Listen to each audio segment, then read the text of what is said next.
Hi, Michael. It's great to come closer to actually meeting you.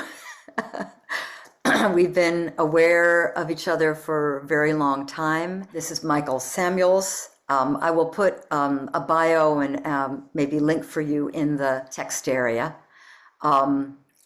As I'm approaching the 50th anniversary of touch drawing, which is probably in about 2 weeks. I don't have the exact date, but I feel it coming.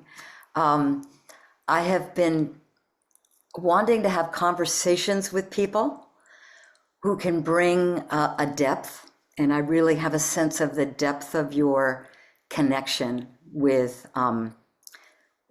where art comes from. That's a sort of a gut feeling I have about the essence of something that you've attuned to. And so I'm really interested in having a conversation with you about touch drawing and just getting your response, your thoughts, your wisdom about it. So welcome. Thank you for joining me.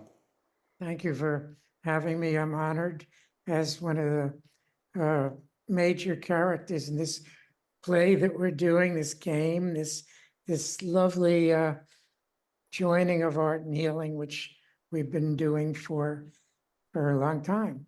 Yes, absolutely. Yeah. 50th anniversary. I'm not good at math, but I don't know where that takes me in my life back to. But I should figure it out because Yeah. Actually, I'm noticing a few 50th anniversaries that I feel particularly connected with. So Yeah. maybe there was an impulse in 1974-ish Yeah. that that was coming in, and different ones of us, acted on that impulse in our own unique ways. That's sort of how I. Yeah, it's a gift from her. See, for me, I'm a worshiper of divine feminine, and I call it her, and it's all a gift from her. So she, in 19 whatever it was, 70 whatever it was, Yeah. blew this into all of us as a something or another, and we all accepted it in the way we did because we're all different personalities. Our Yeah. little egos are which I don't use much the word, but our non-self is open and received this gift as a wow, as a pop. In my life, it was a vision. I had a vision. So of art and healing as one like lovers. I was working with an artist, a sculptor, and that's what happened to me when it happened. And I didn't know what it was. I had no idea.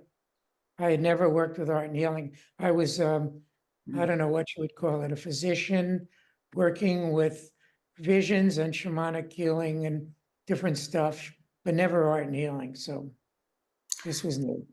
You already said something that, not to, what is it? No pun intended. You already said something that blew me away when you said she blew it into us. That was beautiful. There's something I've been trying to articulate it, and you just articulated it in a unique way that I feel very aligned with. It's Yes. kind of weird because it's almost like, and it's like, but it's not, I'm not sure. In my life, it was a total multi-sensual experience of everything. Everything disappeared, and there it was. And suddenly I was there. And I didn't know what it was. It took me a while to figure it out. Not that I figured it out, but it took me a lot of work to try to understand what art and healing, if art and healing were one like lovers, which was my vision. And what I saw was two eagles at the top of their circling high, what they do. And then they come together, they make love, they fall to the ground and they pull out before they hit the earth. And in the middle of that is art and healing, is all I can say. And so for me, before they hit the ground, I didn't hit the ground with them. I came back up, and there I was inside art and healing. And I couldn't get out. I had a 2-year-old with me, And the artist I was working with, we were making a piece of sculpture. We chopped down 2 eucalyptus trees in ceremony that were about this wide at the base. And then we dyed flags onto them and made wings. And then we ran down the mountain from the top of Mount Tam with these as the wings.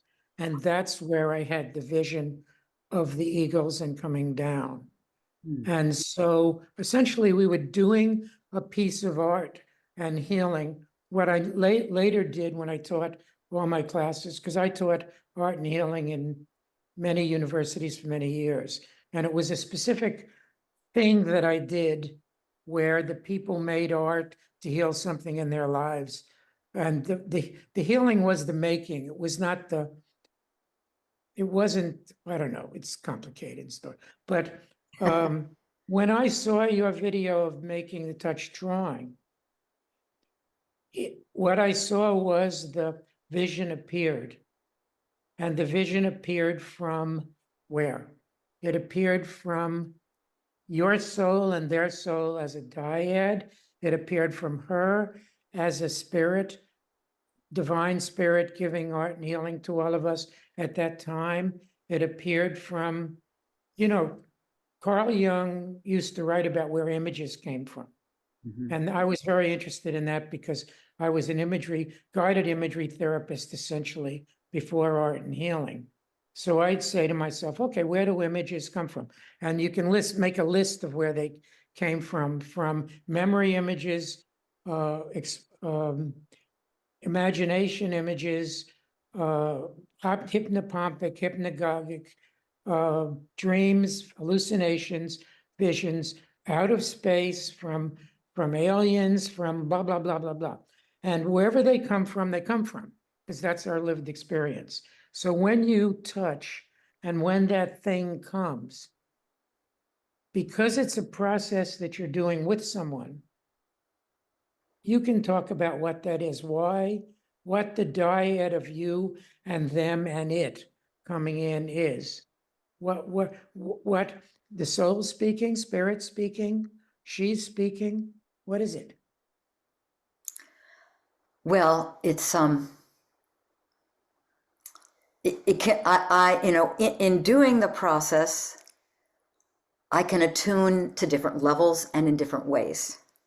Okay. So in the beginning, it was me in relationship to myself, to my body, to my energies. And there's been an organic evolution and growth that's happened and a sort of expansion through these 50 years. So my first drawings were very raw, very primal, very childlike. But I knew the profundity of that moment. And maybe this would be a good moment for me to just do a touch drawing and do it maybe in the spirit of the first touch drawings. And then maybe I'll do another that's more in the way that I do them now. Okay. And I did not roll out the board. I am using the materials that, so you will see the whole thing here. I'm using the materials that I use for teaching. I'm deeply honored. Thank you. I really appreciate this. This is something I've wondered about all my adult art and healing life. Now I get to see it from the one who received it. So there you go. Well, what is that stuff you put on it just now? So this is a smooth board that's been used before. Okay. So I tend to, myself and also in teaching, not wash them, but temper the board by using it over and over again. And it becomes more of a portal, it gets filled with this organic oil, dried oil paint. And it's not just like a sheet of plastic anymore. It has texture, it has life. And so I'm rolling this is, again, I'm using my teaching materials here because they're faster and easier. I use printing ink, etching ink, but this is a water mixable paint, oil paint, and a roller.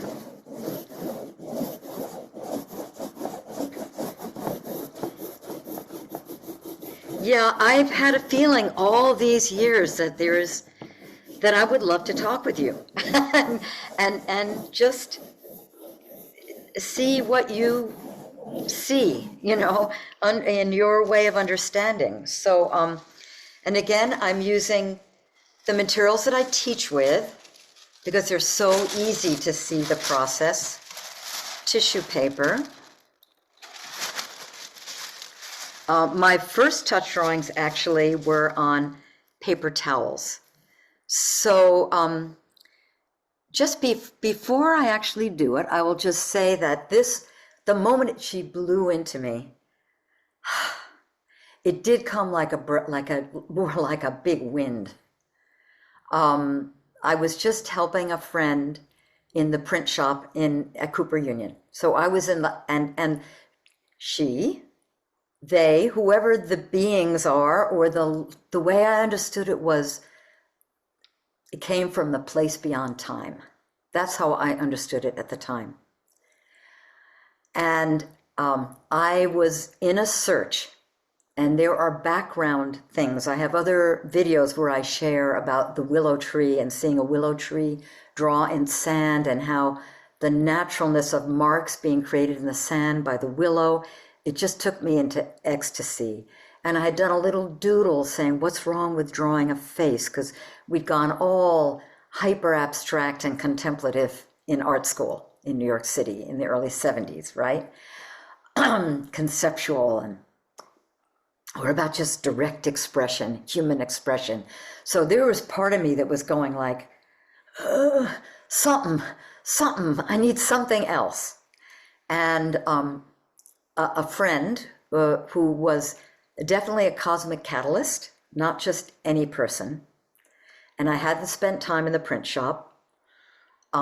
Before that, I had been in other departments, but I will tell you the detail of it here, because in high school, I had done community college classes in printmaking, and someone had shown me how you could put a piece of paper down and draw with a pencil on the inked board and pick it up and the marks show on the other side. I remembered that when I'm finally at a print shop again with a paper towel in hand ready to just wipe. He just asked me to help clean up. And I thought, I remember that. I just want to play.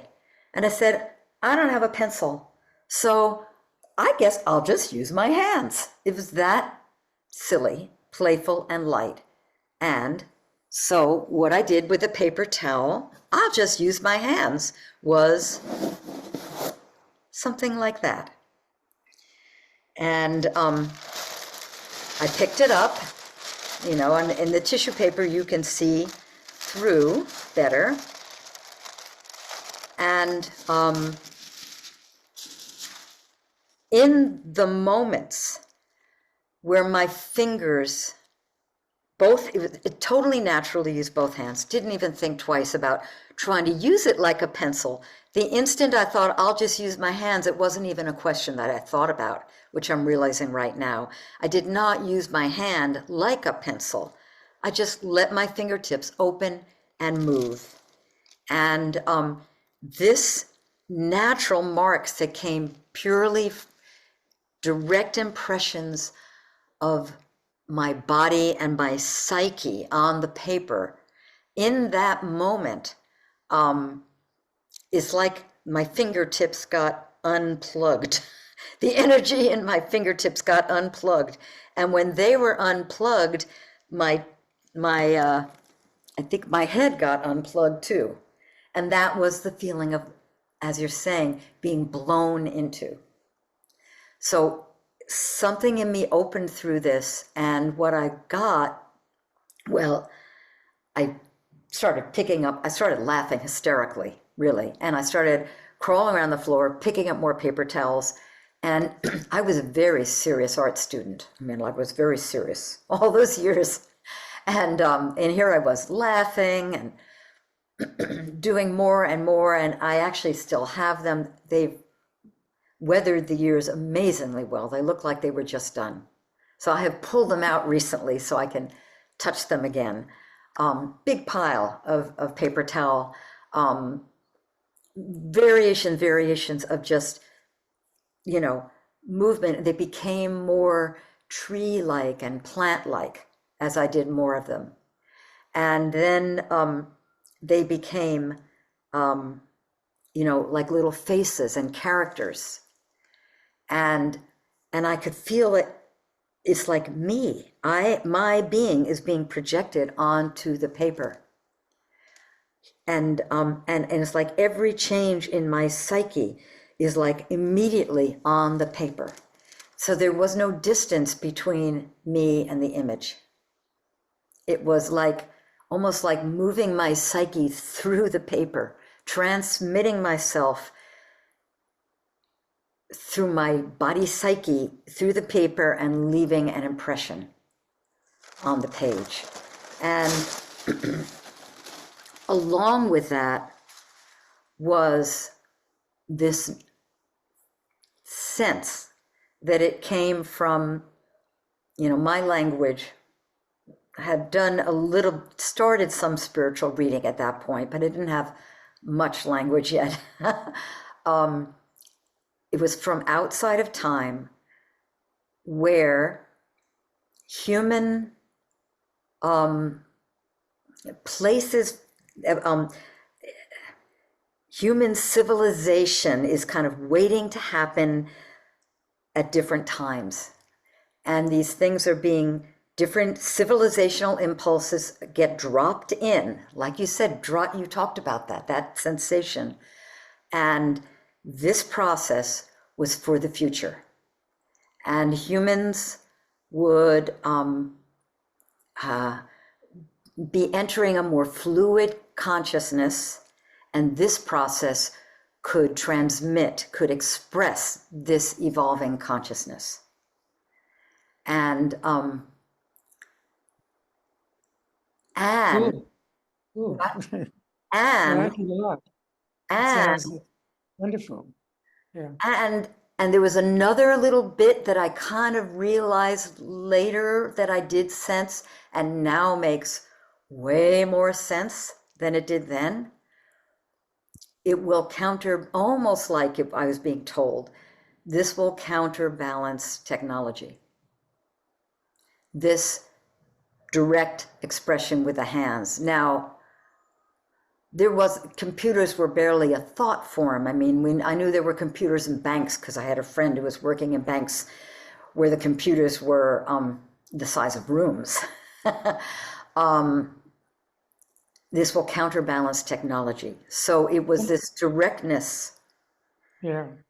And in even later years, I realized the feminine aspect. That the difference between grasping a tool to create an image and creating with open hands is a shift from a masculine approach to creating to a feminine approach to creating. Can I ask you a couple of questions? Yes. Okay. When I hear you speak about this, I react in several ways. One is that it came to you as something that was different from art school, different from everything you'd ever done before. Mm-hmm. And it also took you out there to what you call the before, or something like that, out of time or something like that. Did you associate that with healing, physical, mental, spiritual, Okay. or just what was not just, or being an evocation without words? In those first instances when it was happening, I don't know if that was there, but I started doing it for my survival. So I almost immediately realized that it kept me, it allowed me to move through states of being that were an edge that was, I don't know if it'd be a dangerous edge, a tricky edge, an unstable edge, and allowed me to move through emotional states and transform myself and clear myself and ground myself. So it became my way to Heal remain yourself. a healthy, balanced human being. Yeah. Okay. That's what I healing don't is. understand. Of course, I don't understand what you're saying. I understand healing yourself. I understand edges, danger, abuse, trauma, dark spaces, darkness, all of this. I don't have any idea what that was and is in your life, but I understand that this heals it. The going into the other, going into the otherness. I understand very much now in my work, because my work's changed. See, I'm a male physician, and when I started this work, it was all about healing, but I made several big jumps where it wasn't physical healing of the body. It was basically something more. It was healing mind, body, spirit, which is what I used to call it. But then mind, body, spirit became one with myself and my teachers. And it was just healing or whatever, the oneness, the universe, the whole thing. But the way I worked with people was very different because when I started my work in art and healing, the first art and healing experience I had was I was working with a woman with severe rheumatoid arthritis, contractions, huge number of drugs, gold, everything like this. And she was sent to me by another therapist to do shamanic work. And because that's what I was known for at that time. And she came to my house, which was in the country in Bolinas. So it was a pilgrimage into nature to get there with animals. And also my dog and cat were in their house and music and everything. And she lay down and she closed her eyes. And I said, "What are you seeing?" And she says, "My legs are open and I'm giving birth to the earth." Okay. And then she drew it. She took out a piece of paper and she drew her legs open, giving birth to the earth.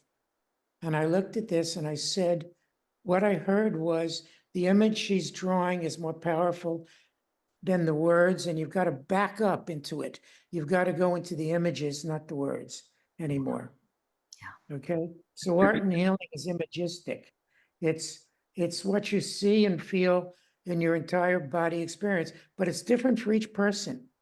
It's different. Yes. Everyone is different. And what they're healing, if they're healing child abuse, sexual child abuse, trauma, being abandoned by their parents.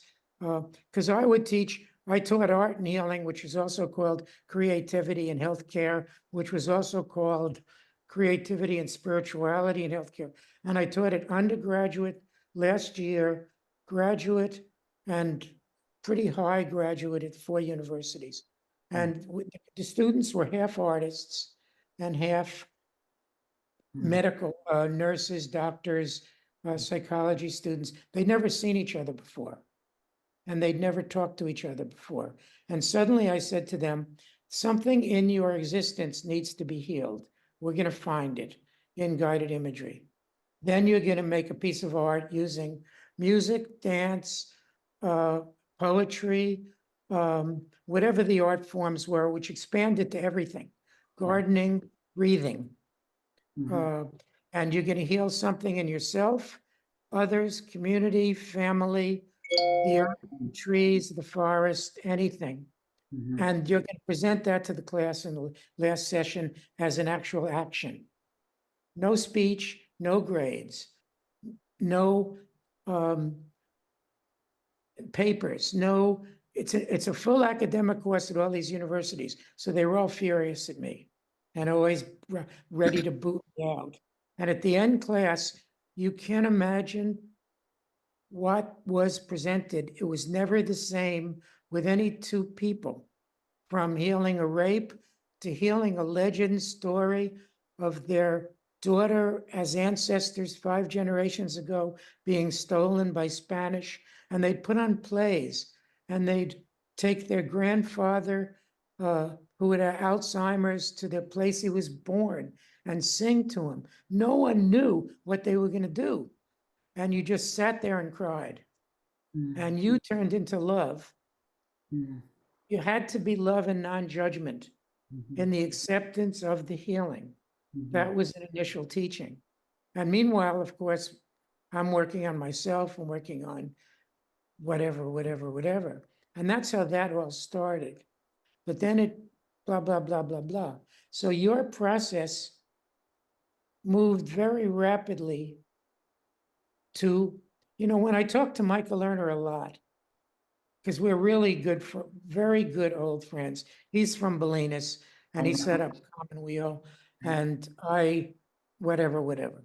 And he funded Artists of Healing Force, which was a nonprofit funded by Marion Weber and my sister, Linda Samuels, who was a museum curator. And we put on 5 conferences funded by Marion on art and healing, where people would present what art and healing was to them. And it was all different. Vijay Hamilton, I don't know, do you know her work? Oh, Vigili's work, yes. I've never met her, but Vijay I have would images of her present, work. and then Yeah. she'd present for 15 minutes. And then this was 2 days of constant presentations. Then finally, we moved to the Art Institute in San Francisco and presented there. And then we moved to various art institutes, Minneapolis, or always whatever. And the process was interesting in that a lot of artists don't want to go there at all. A lot of where you went to school and being crit, this is not what they want to do in life. And we actually had people get up and say, I don't make aspirin. Okay. And then I would then go backwards, because I wrote 4 books on art and healing, I think, or more. I don't know how many, but they were all channeled basically. Yeah. Here's a piece that came to me in relation to that. The pieces came in gradually. Actually, the word health came to me. And it came to me within a few weeks of touch drawing happening. It's inseparable. The word dropped into me. So it says, it's like whoever they were out there in the timeless zones went like, whoops, here she needs another piece. Here's another piece. Because the myth of the tragic, isolated artist was like the thing, Yep. That's what you held up if you wanted to be a great artist. Yep. And here I was in New York City, touch drawing had happened, something dramatic had happened. You can call that really cool art breakthrough. And I could have wandered around as this, and this is what I mean by my own healing of my psyche. It was almost like a cultural healing of the myth of the tragic artist. And I have written way back, I wrote articles about that. And the transformation of that myth in my own psyche that happened in that time. And it was, I was doing touch drawing, and I was in this very open, so we're getting back to those moments in the print shop and the first touch drawings, and then the weeks after. I was sort of blown open. My psychic structures were blown open. So it wasn't like, I'm not aware of like serious traumatic things. Every life has stuff, right? But I didn't, it was like almost like a cultural trauma I was healing. Yeah. And this is why I love talking to you, because this whole aspect of it, I feel like we're enlarging and filling it out and coloring it in. Like I've shared the story a lot, but I feel like you are receiving it in a certain way that it can fill out. Right now, where I'm at with all of this is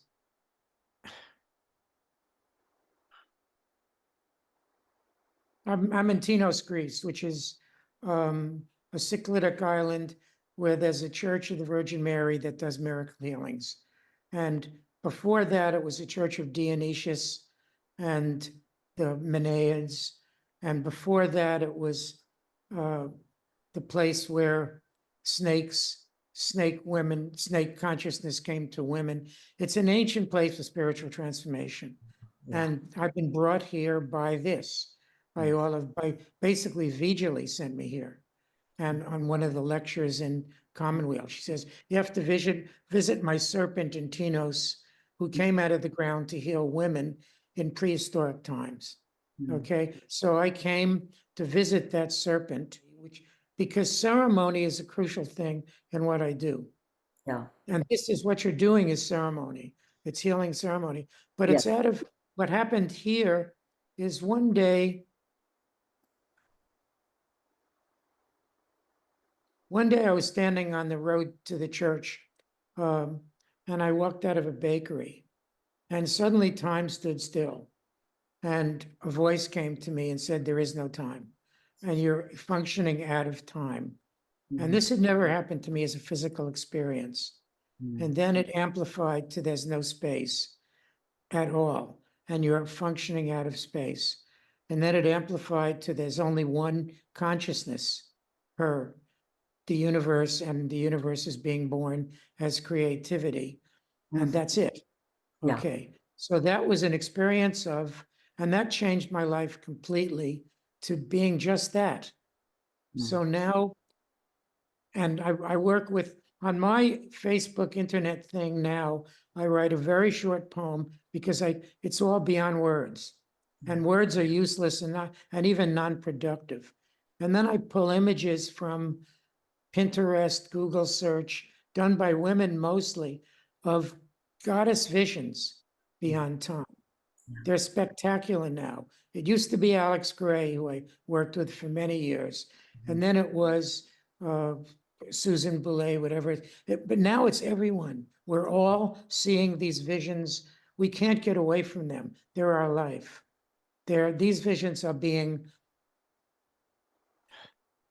they're the one consciousness sucking us in and speaking to us. And so Whew. I have so many like points of connection with, so I'm trying to figure out how to move with them.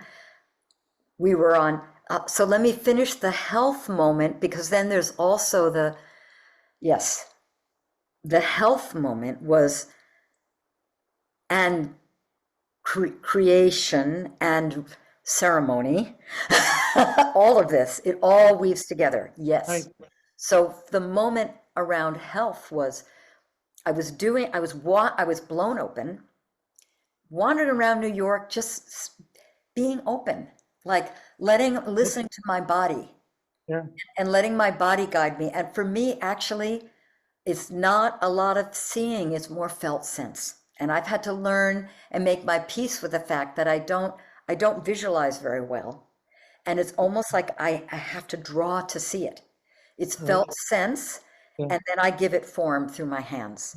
And so I was walking along the streets of New York in one of those, and I would come back home and I would like do a whole series of touch drawings. I'd come back like, that's what I meant by it. It grounded me in this kind of wide open space. And I would just do a whole series of drawings. And a lot of them were like little like faces, energetic faces. And then figures in different forms and human taking form, like my body.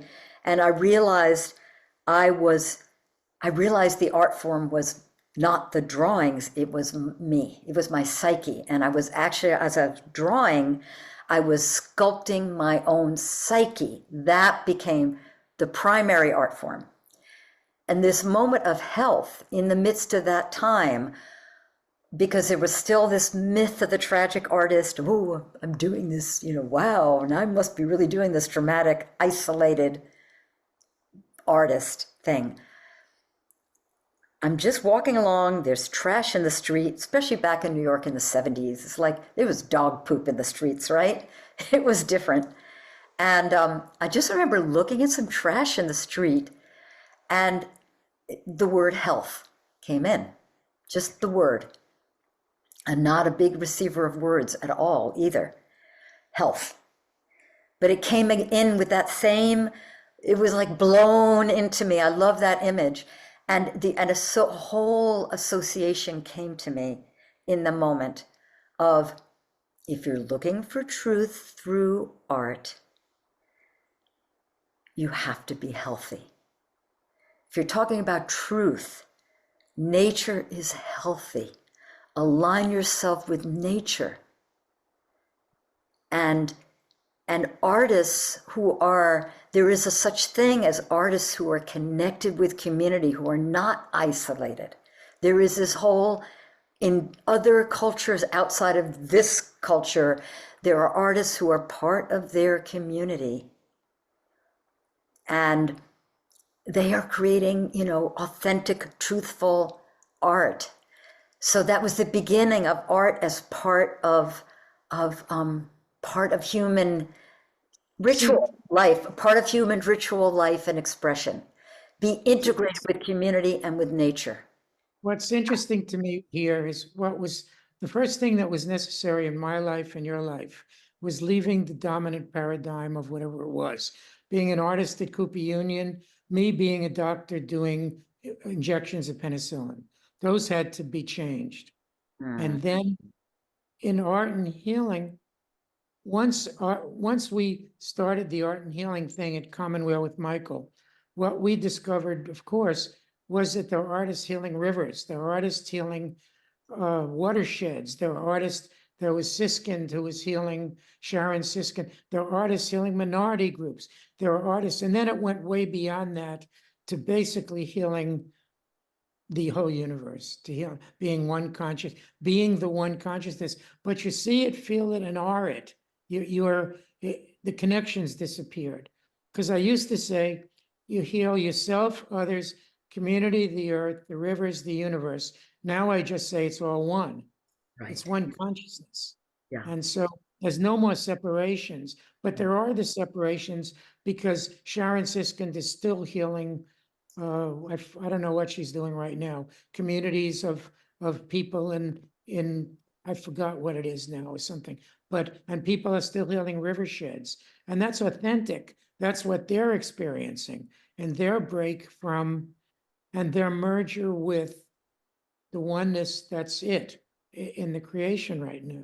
Well, we are all incarnated beings with individuality, and we want to honor the miracle of that. And so I've also been doing over many years a lot of deep work with David Spangler, who's been articulating incarnational spirituality and incarnation as a sacred act and not separate from everything in the universe that is sacred and the practices of that. So that's been very supportive of a way of understanding for me. So it's beautiful, honor the particularity of this beautiful blessing of who we are. Right. At the same time that we are integrated with the oneness. It's not to erase that. It's a miracle that we have actually. We're all doing our dance. Right, basically, exactly. whatever the dance is. And I still honor the dance, my dance that I do. I'm a bear dancer with Native Americans, and that's what I've been doing. And now doing women's bear dances with Native Americans. I still honor it. I still dance with my wife in a bear skin 3 times a year with women to do it at that ceremony. And then here we're going to do Greek Easter, which is very extremely incarnated physicality. In Greece, Easter is your body. It's not a theory, and that's a ceremony. But it's it's one of the interesting things about all of this is that everything you've ever done from your first breath has led you to where you are now. Yes. And it seemed like some of them were dead ends at art school in New York, but none of them were. They were all, without the print shop, without all of this, you wouldn't be. And the same thing with my life. All the things I did when I thought I was being a doctor and treating radioactive counters and things like that were all crucial to the, you know, all of those pieces. Oh, I felt like the blessing of going to New York City right into the heart of the art world Yeah. and giving myself over to the art world and doing it early, doing it in my, you know, for college and not after. Not, I felt like I got that out of my system early, rather than going to art school someplace else and then saying, now I come to New York to make it. By the time I graduated, I was beyond New York. And that was my path, that moment of nature and health. The event that took you out of it was the first touch drawing? Well, Was certainly there an that blew event? everything open. The That first was touch the drawings event. blew everything open. That And was the the event. moment of receiving the word health and its association with nature and community, then I knew, that's when I knew I had to leave New York.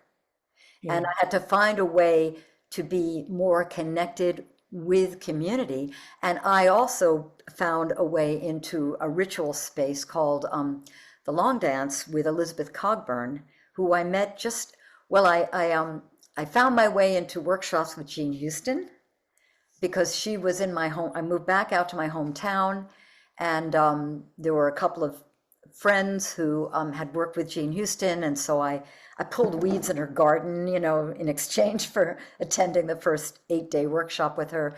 And through her, I met Elizabeth Cogburn, who is not very well known, but who was taking her inspiration from the native dances in the Southwest, and then saying, where are our dances?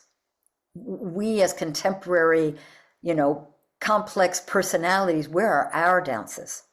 And she evolved the New Song ceremonial dance form, which is, and I met her, and my husband and I met through her, and that became a very integral part of our life. And that's where I got into drumming, singing, dancing. So all of that as well is a part of my life. And her message was all the art forms grew out of ritual. And then if we're going to be in authentic art, human art from the deeper level, we want to get back to that source place of art, not the whatever it is as an investment and, you know, museum thing. The ancientness of the process we're doing, the first ceremonies or before the first ceremonies, if you want to go out there further.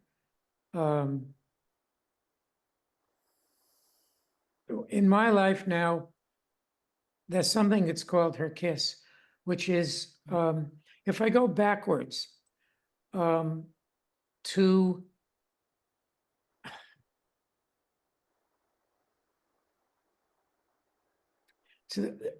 just to say words, to the first realizations of my first breath as a being in all universes. Mm-hmm. And if I come out of that, I hit something called her kiss, which is where things started evoking. Do you know the work of Gordon Onslow Ford at all? The first live line beings, and he was one of my teachers. And he was trying to paint, he was a surrealist painter who was trying to paint the first moments of reality when the universe was born. He said that's the only job of a painter. He was very arrogant in a way. You have to paint the first light.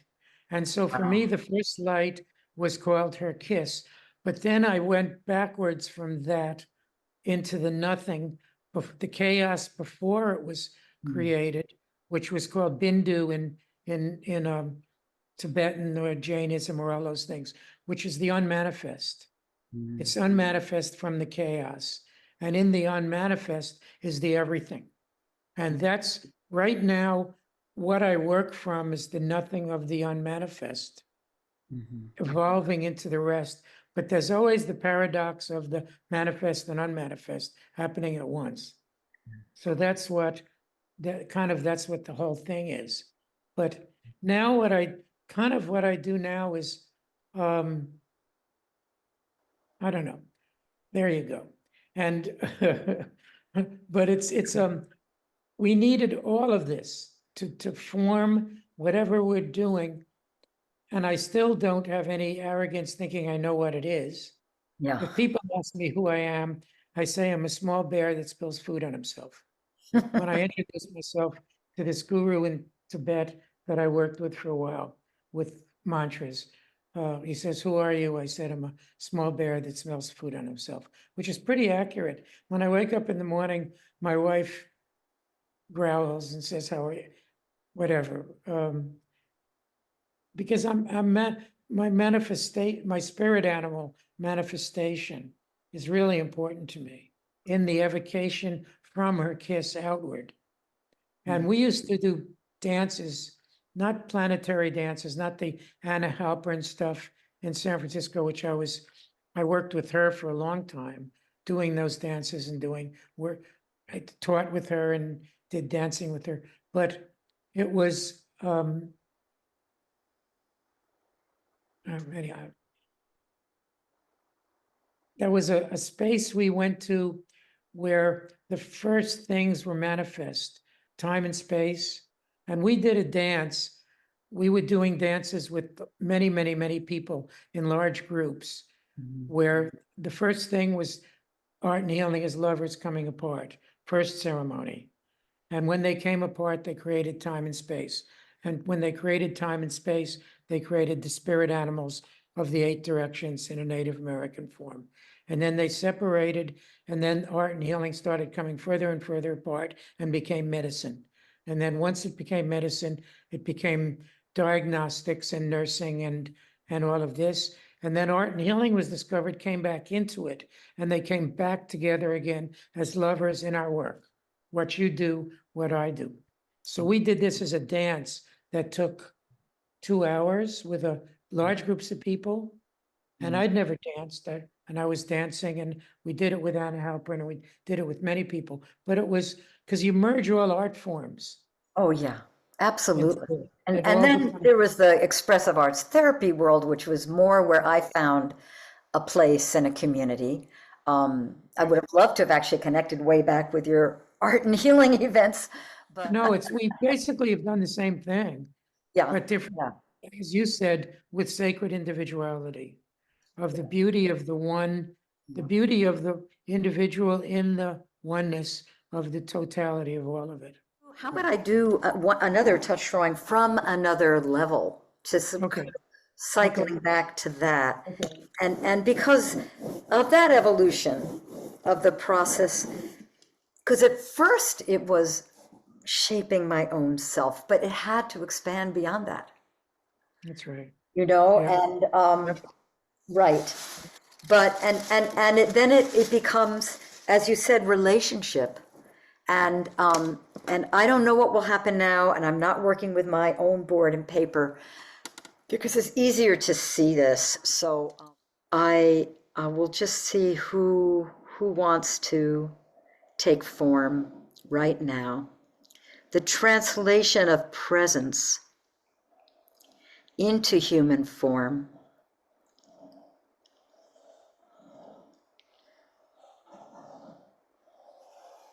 Whoops, let me get it a little back so you can see you as I move up.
Wow.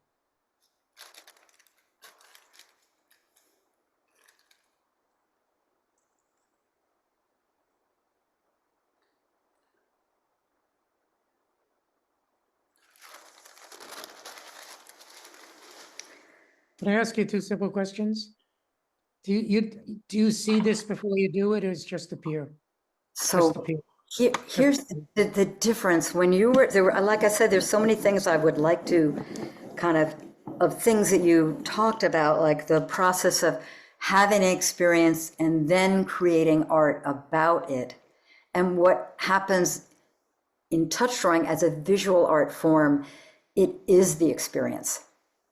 So it's unified. It's not having a vision and then figuring out how to make a picture of it. It is the attunement. It is the presence. What And I understood when I watched you. But I yeah, was just wondering yeah, how much of it you saw, if any of it you saw before, or if it nothing. all appeared? I None of it. just start No as subject, no object, just hand movements. and What is translating do you have an presence. interpretation? Do you have an interpretation of what you just did or not? Not like a linear interpretation, but when I'm looking at it, I feel a unique presence. So what I Okay. will recognize, and when I'm demonstrating, it's tricky. Sometimes it feels like a demonstration. Sometimes it feels like, yeah, someone really came through, you know. And that's in the practice of this, particularly of drawing faces, which has been like a central. I've done many ways of many imagistic images, but the practice of drawing of faces is, I kind of call it, I'm like the mandala of touch drawing. It's the central place where each time it's completely unique, but it is this central practice of focusing practice. And when I do it, and so when it really feels alive, it is the presence of another. It is a connection with relational presence. And it might be, and my interpretation is that I am translating presence into human form. The presence doesn't have human form, it's not in human form. I understand what you're saying. And Yeah. so I have this structure in my psyche that can, and that's where felt sense is more like it. Like, okay, I feel like all shapes inside my forehead. It's almost like it's a template on my own face where it's where I can sense, and David Spangler would call it alliance space, a place of connecting with, in an alliance field, where it's not like a being comes into me, but there's a place in me that can make myself accessible to it. I wanted to get to that with you. And Yeah. when I've wanted to No, send you, I'm really happy you did. It was good, very, very important to yeah. me to see that. Do you have And anything else to say about that if we need to come to closure in just a couple of minutes? So what insight do you have from that moment? the insight I have is that from the first breath I take in the morning, the entire day comes to me just like that. Mhm. Everything I see is her kiss. Everything I see is the beauty of the creation of the universe singing to me. And if I can write it down or not write it down, or evoke it or not evoke it, I hope that my smile and kindness to people shares some of it. I hope that my prayers for the being you drew for you and your life and Michael help create this world we're living. Mm, That's all. yeah. Yeah. Kisses. Thank you. Thank Love it. Had a wonderful time. Thank you. Okay. You too. Bye-bye. Bye-bye.